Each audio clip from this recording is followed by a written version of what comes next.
Ne faites plus confiance à aucune image que vous voyez en ligne. Nano Banana Pro vient de franchir un cap qu'on n'avait encore jamais vu en génération d'images. On parle de photoréalisme en vraie résolution 4K, et là où ça devient fou, c'est que le modèle commence à comprendre vos prompts avec une précision jamais vue encore auparavant. Le niveau de compréhension des prompts est devenu complètement fou. Il peut vraiment exprimer votre vision. Vous avez juste à lui donner votre style, les éclairages, l'environnement, le type de personne que vous voulez sur votre prompt. Et en quelques secondes, le modèle vous le génère. C'est comme avoir un directeur photo qui exécute directement ce que vous demandez, non plus en quelques heures, mais en quelques secondes. Hello à tous, c'est Laurie, je suis actuellement à Berkeley en dernière année d'études et en parallèle de celle-ci, je suis en train de lancer une marque et d'essayer de la scaler jusqu'à 500 000 € de chiffre d'affaires sur l'année 2026. Pour cela, je m'aide de l'IA et je partage avec vous tous les outils, toutes les automatisations que je trouve et que je mets en place au quotidien. Dans cette vidéo, je vais vous montrer comment vous pouvez créer une banque virtuelle de mannequins pour votre marque ou votre entreprise. Pour une marque e-commerce, ça change tout parce que ça va venir diminuer les coûts et permettre une liberté de création inimaginable. Aujourd'hui, on va tester 3 use cases et voir jusqu'à où Nano Banana peut aller. Le premier, ça va être un shooting à la plage pour une marque de maillot. Le deuxième, ça va être un shooting pour une marque de vêtements. Et enfin, le dernier, pour une marque de skincare. Ok, donc l'étape 1, pour générer votre modèle IA, ça va être de créer son identity sheet. Ça veut dire un peu sa carte d'identité avec toutes ses caractéristiques. Pour cela, vous allez créer dans ChatGPT ou Gemini un GPT ou un GEM. Donc c'est hyper simple, vous allez ici dans GEM et vous allez dans New GEM. Et là, vous mettez le prompt que je vous ai mis dans le Notion. Avec le nom, la description, et ça, c'est les instructions à venir mettre ici. Maintenant, si on s'attarde un peu sur le prompt, on va voir à l'intérieur plusieurs choses. Donc en fait, qu'est-ce que c'est ce prompt? C'est du reverse engineering. C'est-à-dire qu'on va définir tous les éléments hyper importants de la photo de votre modèle, et après, on va venir pouvoir les reproduire grâce à une description hyper détaillée. Et en fait, on va générer un prompt au format JSON. Pourquoi le format JSON? Parce que c'est le langage sur lequel les modèles sont entraînés nativement.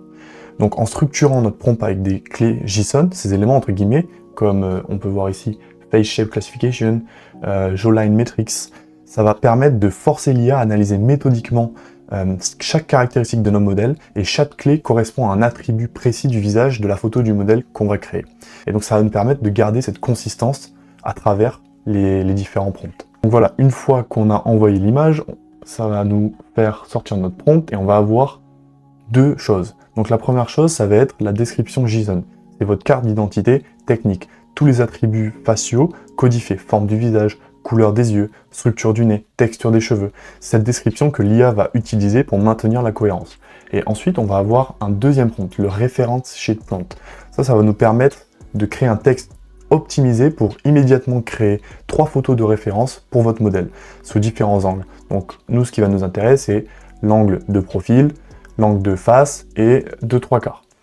Pourquoi on a besoin de ça? C'est parce que selon votre contenu marketing, vous allez avoir besoin de ces différentes perspectives pour générer des images.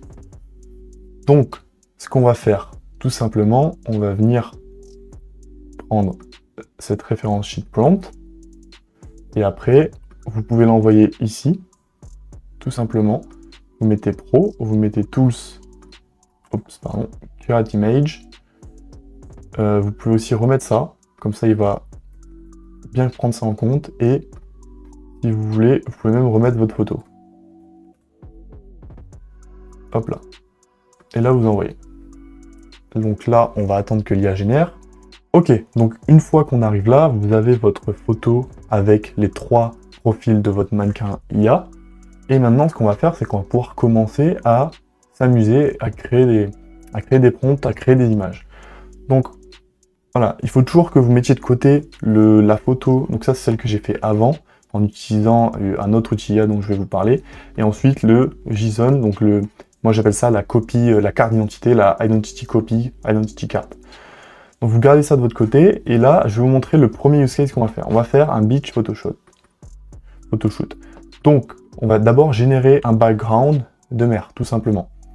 Donc là, vous avez le prompt que j'ai utilisé et le résultat que j'ai trouvé. Ensuite, ce qu'on va venir faire, c'est qu'on va identifier, par exemple, un maillot. Là, j'ai pris un maillot Banana Moon, et on va venir ajouter à notre background notre modèle avec le maillot de Banana Moon, donc celui-ci. Pour cela, ce qu'on fait, c'est très simple. On va venir utiliser ce prompt-là. On va le faire directement si vous voulez. Donc moi, c'est vrai que normalement, j'utilise pas forcément Gemini, j'utilise une application qui s'appelle Xfield AI. En fait, c'est une application qui regroupe tous les derniers modèles pour générer des images ou des vidéos, et vous avez un certain nombre de crédits, vous pouvez choisir la qualité. On va dire c'est plus personnalisé que le faire sur Banana Pro, enfin sur Gemini directement. Donc je vais utiliser ça, mais tout ce que je fais là, vous pouvez aussi le faire avec Gemini. Donc j'ai déjà généré la photo de l'eau. Donc ce qu'on va faire, c'est que je vais prendre celle-là, je vais prendre celle-là as référence. Là, je vais venir dans mon prompt. Je vais copier ça. Je vais mettre ça. Je vais mettre identity. Copy. Je vais venir copier mon JSON. Donc ça, c'est ce que vous avez. Le JSON, c'est ce que vous avez après le prompt qu'on a fait dans le gemme Gemini. Ça, et maintenant, il faut que j'insère mes photos. Celles que je viens de télécharger. Hop là, et on va ajouter le maillot aussi. Donc ça met du temps parce que c'est vu que c'est des images qui sont lourdes et qu'elles ne sont pas compressées pour l'instant. Et je vais rajouter l'image de mon maillot. Hop, générer. Donc là on va générer 4 images en 4K. Comme ça vous allez voir les différentes images que l'IA me fait. Et là je vous reprends dès qu'on a nos images, ça prend quelques secondes. Ok, donc c'est bon, les photos ont été générées, donc je vous montre le premier rendu, donc ça ressemble à ça. On a, sur les 4 générations, il y a une photo qui est un peu foirée, elle a pris la modèle du maillot. Par contre, sur les 3 autres, on a bien notre modèle à nous, et on va pouvoir faire des modifications. Donc voilà, maintenant, qu'est-ce qu'on peut faire si on va aller un peu plus loin? On peut zoomer. Donc moi, je vous montre ce que j'avais fait, par exemple. J'avais pris mon mannequin, j'avais zoomé sur sa tête, j'avais zoomé sur ses yeux, et ensuite, carrément, jusqu'à voir la pupille et tous les filaments de son œil. Donc là, je vous ai mis un peu les prompts que j'utilisais, zoom on her face, zoom on her eye, et ça vraiment pour avoir le résultat final, ce résultat-là. Voilà ce que j'avais fait, et il y a le prompt ici. Donc tous les prompts seront dans le Notion, je partage tout avec vous. Mais voilà ce qu'on peut faire pour le premier use case. Et donc je vous montre que les photos, je les ai vraiment générées. Elles sont juste en dessous. Donc voilà, il y avait un peu d'itération, mais voilà, et donc la photo dont je vous parle, je crois que c'est celle-ci. Et en termes de qualité, c'est assez incroyable. Donc ça, c'était pour le premier use case. Ok, maintenant on passe au use case 2, et vous allez voir comment on peut intégrer un sketch 2D de notre setup light dans Nano Banana Pro, et lui demander de le retranscrire dans l'image qu'il génère. Donc le prompt, c'est celui-là. C'est en fait, on va demander à Nano Banana Pro de nous générer notre modèle dans un entrepôt avec derrière un baril en feu et une voiture. Et on va lui donner comme input seulement un petit graphique de notre sketch ainsi que la photo de notre IA. Donc on attend que tout se... Ok, parfait. Et là, on génère. Et là, vous allez voir que c'est assez incroyable la qualité et à quel point il arrive à retranscrire ce qu'on lui a demandé dans notre croquis. Ok, donc c'est bon, il a réussi à me les générer. Donc vous voyez qu'il a un peu bugué parce qu'il a mis une caméra devant. C'est pas ce qu'on voulait, mais ce qu'on va faire, c'est qu'on va juste lui demander... On va prendre celle-là, celle-là elle est vraiment incroyable. Vous avez vu la lumière? Donc ça en fait, donc la lumière derrière... Oups, attendez, la lumière...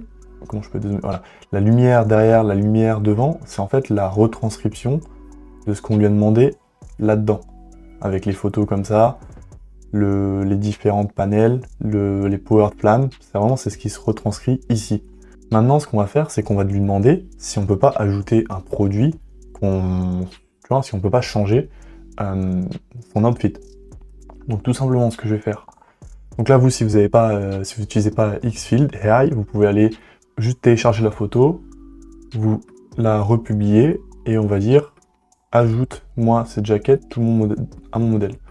Donc là, je l'ai pris sur internet, j'en ai pris une au hasard. Et on va mettre un format 16/9. Hop, on va cliquer sur générer. Ok, donc c'est bon, j'ai bien reçu, ça a bien généré les différentes images. Donc vous allez voir, la qualité, elle est juste incroyable. Avec la jaquette, la veste. Donc juste pour vous donner l'image de référence de la jaquette, c'est celle-ci. Et on va voir les détails. Hop, Voilà, les détails, c'est exactement pareil. Donc honnêtement, c'est hallucinant. C'est incroyable. Et on va même encore aller plus loin en ajoutant un deuxième modèle. Donc j'ai fait plusieurs tests pour ajouter un deuxième modèle sur la même photo. Et en fait, je voulais deux modèles que j'ai créés. Donc ce que j'ai fait, c'est que je suis allé créer un deuxième modèle. J'ai pris cette photo que j'ai trouvée sur FreePic. J'ai utilisé notre gemme qui nous permet de générer l'identité de notre modèle avec la photo avec les trois profils et le JSON. Et ce qu'on va faire, c'est qu'on va... Donc ça, c'est le prompt qui dit on va ajouter. Donc je vais prendre cette photo. Non, celle-là, je préfère. Donc je vais prendre cette photo en référence. Hop. Là, je dis quoi? Je dis ajoute mon second modèle sur la photo, positionne-la juste à côté de l'original, surtout, les deux modèles doivent être côte à côte dans des poses complémentaires, les deux doivent porter la jaquette. Et je leur dis utilise l'identité référence pour, en gros, garder la consistance. Et ce que je fais, c'est que j'envoie les deux JSON que j'ai créés. Donc ça, c'est le JSON pour mon premier modèle. Hop. Et ensuite, j'envoie mon JSON pour le deuxième modèle. Tout simplement, hop. Et on va venir générer la photo. Donc, c'est en train de se générer. Je vous reprends dès que ça a fini. Ok, donc c'est bon, j'ai pu générer les photos. Et voici le résultat qui est juste incroyable. On se rappelle que c'est de l'IA, hein, que pour l'instant, on n'a rien retouché avec Photoshop. Mais honnêtement, regardez le détail au niveau de la veste, la lumière, la tête. Et non, c'est incroyable. C'est incroyable, j'ai fait différentes poses. Donc voilà, ma préférée, c'est celle-ci, je pense. Ouais, je pense que c'est celle-ci. Je trouve que elle a pas trop respecté la photo de ma deuxième mannequin. Donc si je vous montre, c'était ça ma deuxième mannequin. Donc ça y ressemble, mais elle aurait pu mieux faire. Moi, c'est vrai que dans mon premier test, les résultats, c'était ça. Donc on s'en rapprochait beaucoup plus. Mais bon, après, voilà, faut réitérer. Comme je dis, faut réitérer. Mais en tout cas, vous avez les prompts. Enfin, les prompts, je vous les ai donnés, je les ai pas changés. J'ai juste fait plusieurs fois. Mais pour la vidéo, je vais le faire une fois, sinon ça va être trop long. Et ensuite, ce que j'avais fait, voilà, donc j'avais fait différentes poses. Et après, j'avais rapproché. Donc vraiment pour vous montrer la qualité des photos. Voilà, une autre photo aussi. Donc c'est vraiment, non, c'est insane. Ok, donc on est parti pour le troisième et dernier use case, qui est un use case sur la skincare photoshoot avec un 2D light sketch toujours. Mais du coup, ce que j'ai voulu essayer, c'est voir si on fait des shootings d'un peu plus près au niveau du visage, est-ce que ça garde aussi la consistance, est-ce que c'est de qualité ou non. Donc ce qu'on va faire, c'est que là, je vous ai fait un prompt. Donc là, qu'est-ce qu'on a fait? Là, ça, c'est un light setup que j'ai fait moi-même avec Gemini. Donc je lui ai dit, je veux un light setup pour un photoshoot de skincare. Je veux que la dame ait le produit près du visage. J'aimerais un résultat hyper pro. Je lui ai mis aussi une photo du résultat que j'aimerais. Ça m'a donné quelque chose comme ça. Là, on a la mannequin depuis le début, la même. Et on a le produit de Hailey Bieber qu'on va essayer de mettre en image. Donc voyons voir ce que ça fait. Ah oui, et pour le prompt, pardon, on va un peu regarder le prompt. Ouais, pour lui. En gros, ce que je lui dis, c'est que j'ai envie qu'elle réutilise uniquement mon modèle, qu'elle garde tous les attributs physiques du visage, que ce soit un studio assez neutre, donc un fond d'écran avec un fond un peu gris. Lightning, je lui demande de faire pareil à la photo que je lui ai donnée. Et voilà, je lui demande qu'elle garde la même position que cette photo-là, mais qu'elle change en fait le produit. Au lieu d'avoir le Sanori Skin, elle nous met le produit de la marque d'Hailey Bieber, Rod. Donc on va voir le résultat. Je vous lance le prompt. Je fais tout avec vous et je vous montre. Ah, j'aurais bien fait un. Ok, on va en faire deux. On va en faire un comme ça aussi. Et je vous montre le résultat dès que l'IA a pu générer. Ok, donc voilà. Donc je m'étais trompé en fait. J'avais pas mis mon modèle, donc ça avait bugué. Et en fait, voici les résultats qu'on a. Donc, comment vous dire? Si vous avez de l'imagination, vous pouvez faire tout ce que vous voulez, hein. C'est clairement ça. On voit le produit, il est bien respecté. Le seul petit détail, c'est que si on zoome, le texte, le tout petit texte n'est pas encore très... Enfin, c'est pas ça. Mais ça, Photoshop, en 2 secondes, c'est fini, quoi. Hop, est-ce que je peux vous en montrer une autre? Je peux vous montrer celle-là. Mince, pardon. Ah, donc c'est incroyable. Et là, je vous montre d'autres exemples. Bon, ma caméra vient de s'éteindre, c'est pas grave, on va finir comme ça. Mais d'autres exemples, donc là, j'avais essayé de faire avec le produit qui tombe un peu sur sa joue. Là, c'est celui que vous venez de voir. Et là, j'ai fait d'autres tests avec d'autres photos, une autre lumière. Et regardez juste la qualité de la photo, qui est vraiment insane. Donc là, vous pouvez voir, j'avais fait des tests pour ma marque, du coup.